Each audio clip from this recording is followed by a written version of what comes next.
और अब एक बार फिर असीम मुनीर की फौज ने मासूम पाकिस्तानियों का कत्लेआम किया। पाकिस्तानी फौज ने खैबर पख्तूनख्वा में सोमवार की रात एक गांव पर एयर स्ट्राइक कर दी। पाकिस्तानी वायुसेना ने अपने चाइनीज फाइटर जेट JF-17 से 8 बम अपने ही एक गांव पर गिरा दिए।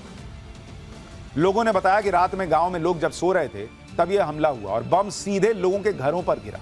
पाकिस्तान के क्रिकेटर मैदान पर बैट को बंदूक बनाकर अपनी उस फौज का महिमा मंडन कर रहे थे जो फौज अपने ही नागरिकों का कत्लेआम करने के लिए बदनाम।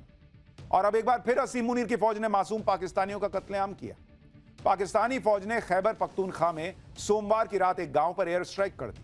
पाकिस्तानी वायुसेना ने अपने चाइनीज फाइटर जेट JF-17 से 8 बम अपने ही एक गांव पर गिरा दिए। लोगों ने बताया कि रात में गांव में लोग जब सो रहे थे तब यह हमला हुआ और बम सीधे लोगों के घरों पर गिरा और आधे से ज्यादा गांव तबाह हो गया।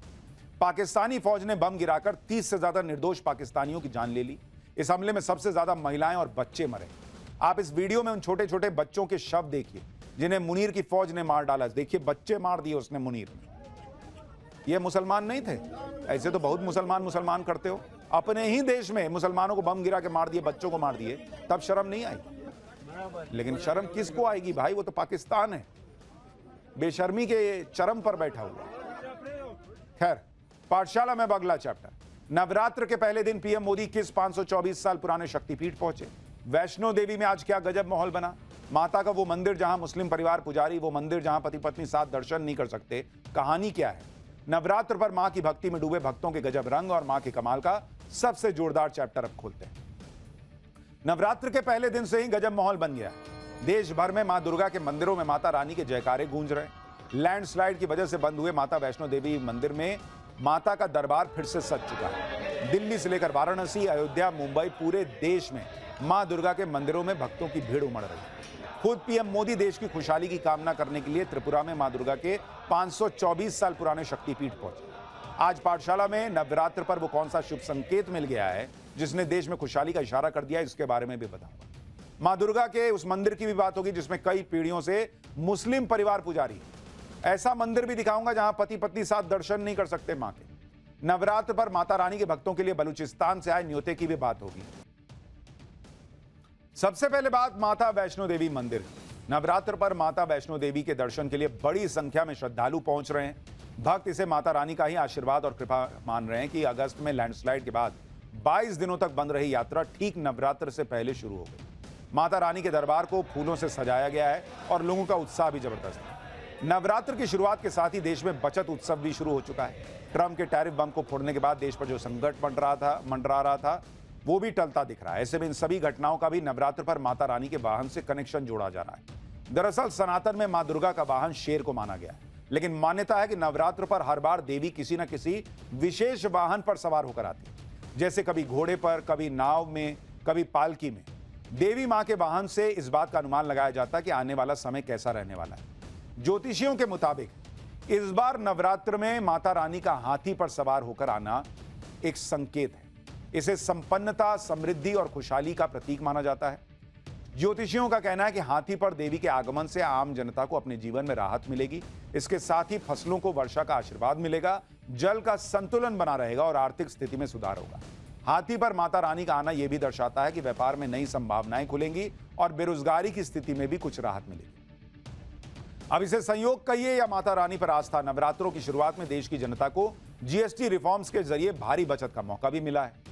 मॉनसून में भरपूर बारिश हुई है और तनातनी के बाद अब भारत और अमेरिका के बीच ट्रेड डील पर भी टॉप लेवल पर बातचीत शुरू हो चुकी है। नवरात्र में शक्ति की प्रतीक मां दुर्गा के 9 रूपों की पूजा हुई। देश भर में मां दुर्गा के 51 शक्तिपीठ जिनमें नवरात्र पर भक्तों की भारी भीड़ जुटती है। माता के इन शक्तिपीठों की स्थापना कैसे हुई, इसके बारे में भी जान लीजिए। शिव पुराण के मुताबिक महाराजा प्रजापति दक्ष अपनी बेटी सती के लिए वर खोज रहे थे। माता सती ने पिता की इच्छा के खिलाफ भगवान शिव को पति चुना। इससे प्रजापति दक्ष बहुत क्रोधित हो गए। कुछ समय बाद प्रजापति दक्ष ने बहुत बड़ा यज्ञ किया। प्रजापति दक्ष ने सारे देवी देवताओं को यज्ञ में बुलाया और जानबूझकर भगवान शिव को यज्ञ में नहीं बुलाया। भगवान शिव के अपमान से माता सती बहुत दुखी हुई। माता सती ने यज्ञ स्थल पर ही अपने प्राण त्याग दिए। माता सती की मृत्यु से भगवान शिव क्रोधित हो गए। भगवान शिव ने प्रजापति दक्ष को दंड दिया।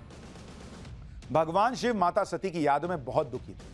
भगवान शिव माता सती के शरीर को लेकर ब्रह्मांड में घूमते रहे। तब भगवान विष्णु को स्थिति संभालने के लिए आना पड़ा। भगवान विष्णु ने सुदर्शन चक्र से माता सती के शरीर को 108 टुकड़ों में बांट दिया। इनमें से 51 टुकड़े पृथ्वी पर गिरे और बाकी टुकड़े दूसरे लोकों में गिरे।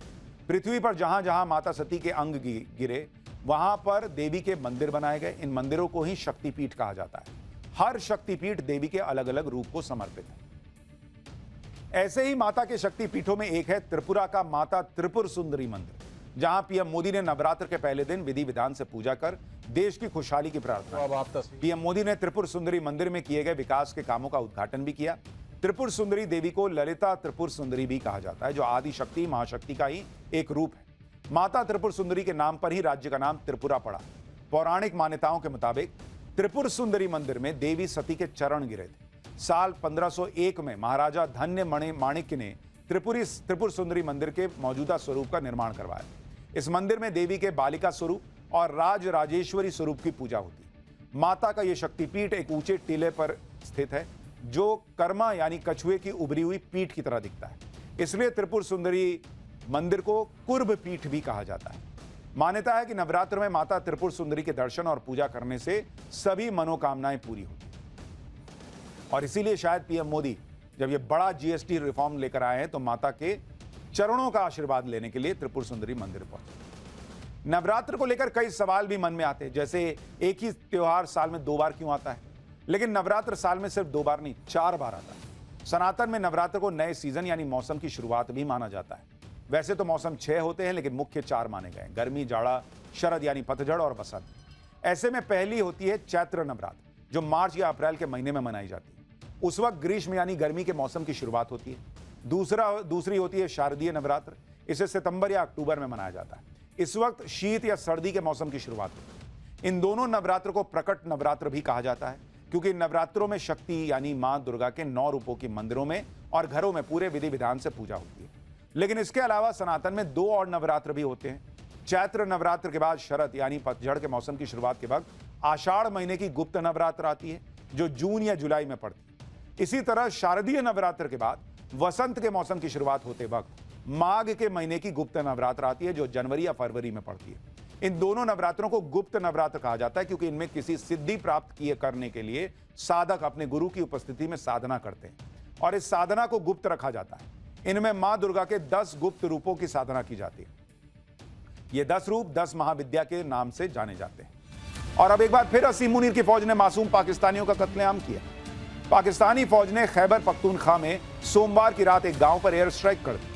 पाकिस्तानी वायुसेना ने अपने चाइनीज फाइटर जेट JF-17 से 8 बम अपने ही एक गांव पर गिरा दिए। लोगों ने बताया कि रात में गांव में लोग जब सो रहे थे तब यह हमला हुआ और बम सीधे लोगों के घरों पर गिरा और आधे से ज्यादा गांव तबाह हो गए।